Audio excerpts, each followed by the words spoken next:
қол жүгіргендер түсінбей тұрады ғой. Оценивание болады, и тут результат. Одан кейін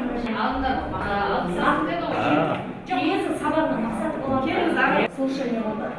Слушаниеда қандай мақсатқа дифференциация. Алдыңғы білім деген бар еді ғой, Маша? Алдыңғы білім бар? Иә, біреуіңіз БЖВ-да бұйрыққа деген. Бұл аксессуарыңызда бұрын отырсаңыз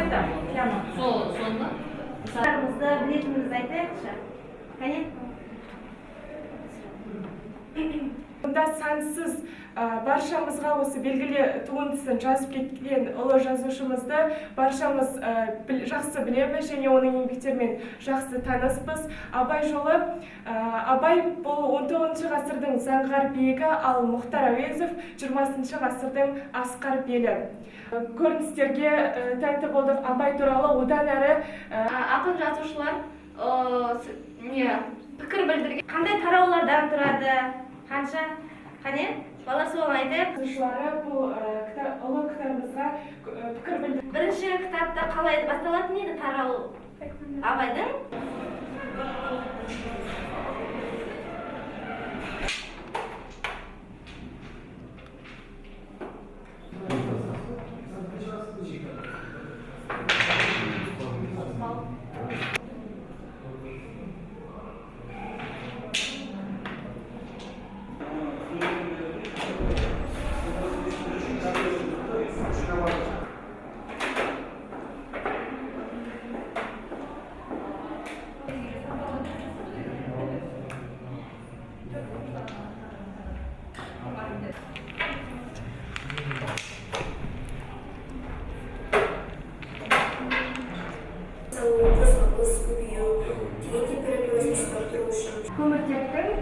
Көміртектің және хлордың массалық үлестері берілген мөлшерін білу бұл жерде. Бұл есептің мақсаты сол. Ары қарай кет. Заттың молекулалық формулалар шығарды, осы шықты. Осы 6H5 деп басталса, ол фенолдың туындысы екенін білуге болады. Иә? Түсінікті ғой. 35 килограмм тышқанды жеу керек.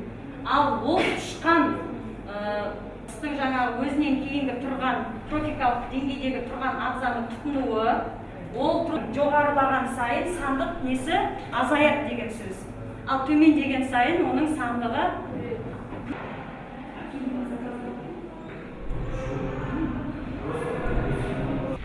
Балалар, біз үйге тапсырма Тұманбай Молдағалиевті өткен болатынбыз, иә? Үйге тапсырма. Тұманбай Молдағалиев 1935 жылы Алматы анасы тәрбиеледі. Ең алғаш мектеп табалдырығын 1942 жылы. Жүрген халық арасында өте кең таралған әндердің бірі қазір қайтып барады. Таулар өлеңі қай жылы, не мақсат дегенде ұлттан болғанша сұлтан болды ма? Нардан көңілге семіргенім, жоғалмасын ағайын, жоғалмасын жетем деген сол көлге бас шыңын алтай жаз жуған жауын. Жалғыз рет көрсең де тірлігіңді, мүмкін емес сол тауды сағынбауың. Туыда бір ішетін суы бардың, әуреледі бұл жерден қу бәркім. Мына орман менікі, сен де соның ағашына кейінгі қуы. Мына жер сенің жерің, шарасып тұр сол жерге келулерің. Мына жер сенің жерің, жарасып тұр сол жерге келулерің. Осы алқапта сен 1935 жылы Алматы облысы Еңбекші Қазақ ауданы Жарсу ауылында көптеген журнал газеттерде қызмет етіп редакторлық қызмет атқаратын.